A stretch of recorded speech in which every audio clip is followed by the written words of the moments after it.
اعوذ باللہ من الشیطان الرجیم بسم اللہ الرحمن الرحیم۔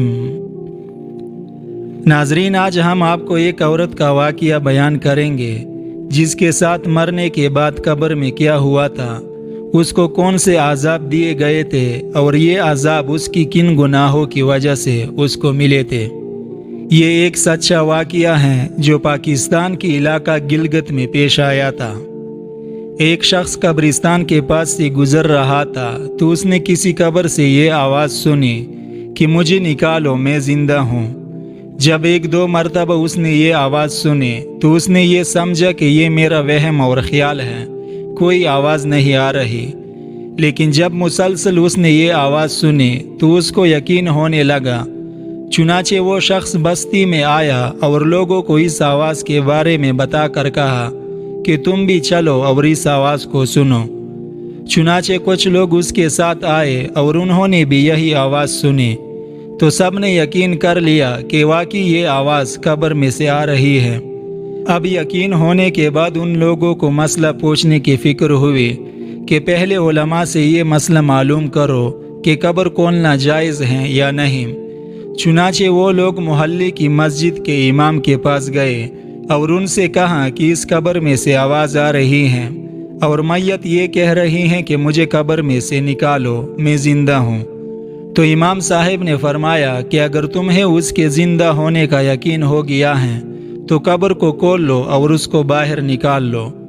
چنانچہ یہ لوگ ہمت کر کے گئے اور جا کر قبر کھولی۔ اب جو ہی تختہ ہٹایا تو دیکھا کہ اندر ایک عورت ننگی بیٹھی ہوئی ہے اور اس کا کفن گل چکا ہے، اور وہ عورت کہہ رہی ہیں کہ جلدی سے میرے گھر سے میرے کپڑے لاؤ، میں کپڑے پہن کر باہر نکلوں گی۔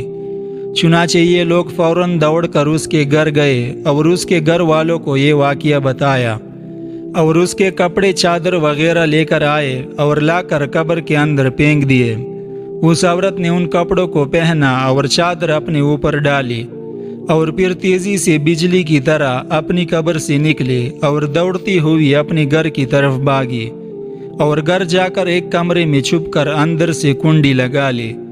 اب جو لوگ قبرستان آئے تھے وہ لوگ دوڑ کر اس کے گھر پہنچے۔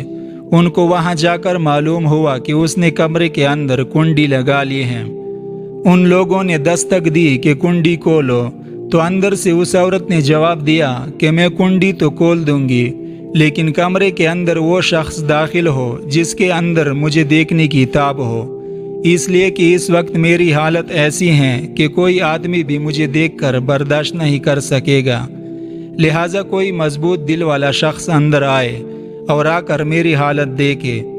اب سب لوگ اندر جانے سے ڈر رہے تھے، مگر دو چار آدمی جو مضبوط دل والے تھے انہوں نے کہا کہ تم کنڈی کھولو، ہم اندر آئیں گے۔ چنانچہ اس نے کنڈی کھول دی اور یہ لوگ اندر چلے گئے۔ وہ عورت کمرے کے اندر اپنے آپ کو چادر میں چھپائی بیٹھی تھی۔ جب یہ لوگ اندر پہنچے تو اس عورت نے سب سے پہلے اپنا سر کھولا۔ ان لوگوں نے دیکھا کہ اس کے سر پر ایک بھی بال نہیں ہے، وہ بالکل خالی کھوپڑی ہے، نہ اس پر بال ہیں اور نہ کال ہیں، صرف خالی ہڈی ہیں۔ لوگوں نے اس سے پوچھا کہ تیرے بال اور کال کہاں گئے؟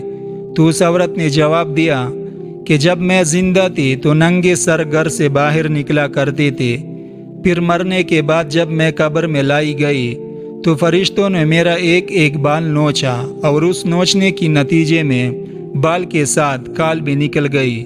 اب میرے سر پر نہ بال ہیں اور نہ کال ہیں۔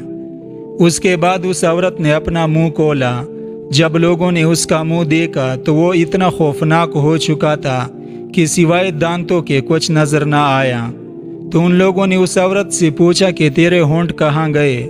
تو اس عورت نے جواب دیا کہ میں اپنے ہونٹوں پر لپسٹک لگا کر نامحرم مردوں کے سامنے جایا کرتی تھی، اس کی سزا میں میرے ہونٹ کاٹ لیے گئے، اس لیے اب میرے چہرے پر ہونٹ نہیں ہیں۔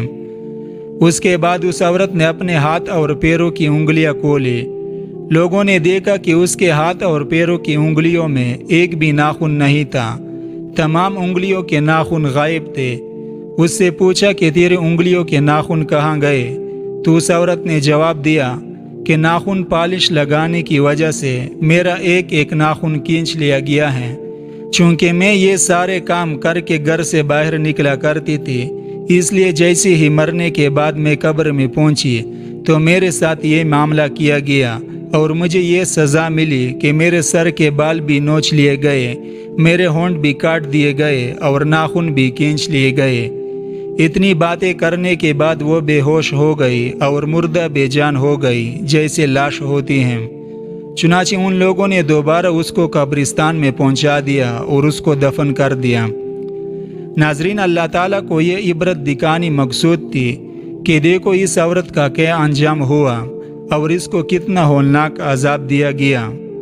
بے پردہ خواتین اس واقعہ سے عبرت لے اور ان گناہوں سے توبہ کرے۔